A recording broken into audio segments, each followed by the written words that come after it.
Hello चिक, आवाज़ आ रहा है क्या? तो हेलो हेलो हेलो। आज हम लोग देखने वाले हैं सर लेक्चर नंबर 7 और यूनिट 3 है हमारा। यूनिट 3 है, लेक्चर नंबर 7 है। ध्यान से सुनते जाना बातों को, क्योंकि बहुत सारे टॉपिक को कवर करने वाले हैं। सबसे पहला है भूमि संसाधन क्या है सर। भूमि संसाधन का अर्थ होता है कि जो भूमि में उपलब्ध संसाधन है ना सर, जैसे कोई भी कृषि है, चाहे मिट्टी है, चाहे भूमिगत जल हो, चाहे विभिन्न खनिज हो, कोयला हो, चाहे वो बॉक्साइड हो, चाहे वो सोना हो, चाहे अन्य कच्चे माल हो।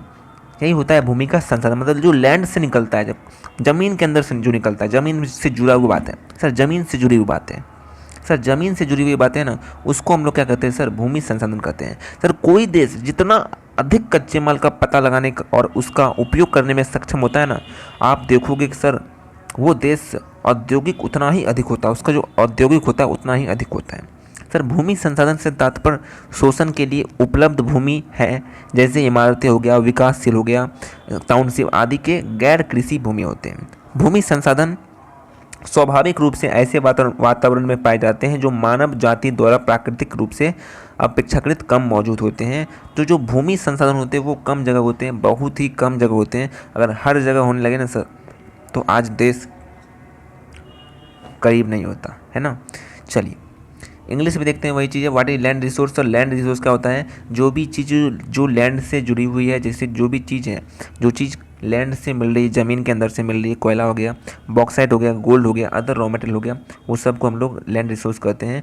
जितनी ज़्यादा कंट्री है वो उतना ज़्यादा विकसित होगा अगर उसके पास उतना ज़्यादा रॉ मटेरियल होगा, मतलब रिसोर्स होगा, वो भी लैंड वाला। ठीक है, ये बोल रहा है।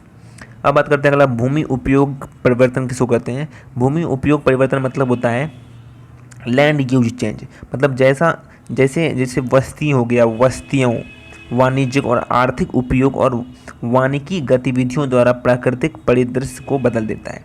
भूमि उपयोग परिवर्तन एक ऐसी प्रक्रिया होती है जो प्रत्यक्ष मानव प्रेरित भूमि उपयोग को क्या करती है, परिदृश्य को बदल देती है। यह ग्रीन हाउस गैस उत्सर्जन, भूमि क्षरण और जलवायु परिवर्तन के संदर्भ में समग्र पर्यावरण को प्रभावित करता है। लैंड यूज चेंज क्या होता है सर। लैंड यूज चेंज एक ऐसा प्रोसेस होता है जिसमें ट्रांसफॉर्म होता है नेचुरल लैंडस्केप ट्रांसफॉर्म हो जाता है ना, by direct human include land, जैसे सेटलमेंट हो गया, commercial economic use and forestry activity. ये इम्पैक्ट करता है ओवरऑल एनवायरनमेंट को in term of green grass gas जिसको कहते हैं, ग्रीन हाउस गैस कहते हैं, emission, land degradation and climate change भी उसमें होता है। तो लैंड यूज चेंज ये होता है। अब बात करते हैं भूमि क्षरण, मतलब जिसको हम लोग लैंड डिग्रेडेशन कहते हैं सर। भूमि क्षरण का मतलब होता है ऐसी प्रक्रिया जिसमें भूमि पर कार्य करने वाली जो मानव प्रेरित प्रक्रिया है उसके संयोजन से जैव भौतिकीय पर्यावरण और जैव रासायनिक पर्यावरण का मूल प्रभावित होते हैं। इस भूमि में किसी भी परिवर्तन या गड़बड़ी के रूप में देखा जाता है, जैसे हानिकारक या अवांछनीय माना जाता है। प्राकृतिक खतरों को एक कारण के रूप में बाहर रखा गया है। हालांकि मानवीय गतिविधियों अप्रत्यक्ष रूप से बाढ़ और झाड़ियों की आग जैसी घटनाओं को प्रभावित कर सकता है। लैंड डिग्रेडेशन का मतलब क्या होता है सर। लैंड डिग्रेडेशन एक ऐसा प्रोसेस होता है जिसमें कि जो बायोफिजिकल इन्वायरमेंट का जो वैल्यू होता है, साथ ही साथ जो बायोकेमिकल इन्वायरमेंट होता है, वो अफेक्ट किया जाता है ह्यूमन इंड्यूस के कम्बिनेशन के कारण। ह्यूमन इंड्यूस का जो प्रोसेस है एक्टिंग लैंड में, जो भी लैंड में यूज करते हैं वो होता है। It is view as any changes और डिस्टर्बेंस टू द लैंड, जो भी बदलाव होता है या कोई डिस्टर्बेंस होता है लैंड में, perceive to deleterious and undesirable, natural hazards जैसे हो गया, बहुत सारे नेचुरल तरीके से भी होता है और ह्यूमन के भी इफेक्ट से होता है, जैसे फ्लड हो गया या फिर बूश फायर हो गया, उस कारण भी लैंड डिग्रेडेशन होता है। अब बात करते हैं मिट्टी का कटाव, सॉइल इरोजन क्या होता है। मिट्टी का कटाव एक ऐसी क्रमिक प्रक्रिया है जो पानी या हवा के प्रभाव से मिट्टी के कण जो होती है ऊपरी, वो उड़ने लगती है, हट जाती है, जिससे मिट्टी खराब हो जाती है। कटाव और सतही अपवाह के कारण मिट्टी की गिरावट और पानी की कम गुणवत्ता दुनिया भर में गंभीर समस्या बन गई है। समस्या इतनी गंभीर हो सकती है कि भूमि पर अब खेती नहीं हो सकती। ठीक है, कटाव कई प्रकार के होते हैं, जैसे यहाँ पर कटाव है शीत कटाव, वायु अपराग। शीत कटाव मतलब क्या होता है, हल्के रंग की जो मिट्टी होती है, या वायु अपराग मतलब हवा से उड़ जाना, भारी बारिश के दौरान मिट्टी गीला होकर पानी में मिल जाता है और फिर वो बह जाता है, नालियों में इकट्ठा हो जाती है, उस कारण होता है, या फिर क्षणिक क्षरण के कारण भी हो जाता है। सर सॉइल इरोजन किसको कहते हैं? एक ऐसा जो कि ग्रेजुअली क्या होता है, जो ज़मीन का ऊपरी परत होता है मिट्टी का, वो हटना शुरू हो जाता है, पानी के द्वारा, हवा के द्वारा उड़ना शुरू हो जाता है, और सॉइल का जो पार्टिकल्स होता है रिमूव हो जाता है, जिस कारण क्या होता है, उपज जो होती है वो कम हो जाती है, और सॉइल जो डेट्रियोरेशन होता है एंड लो वाटर क्वालिटी के कारण इरोजन होता है, एंड सरफेस रन ऑफ होता है, मतलब जो सरफेस होता है वो निकल जाता है।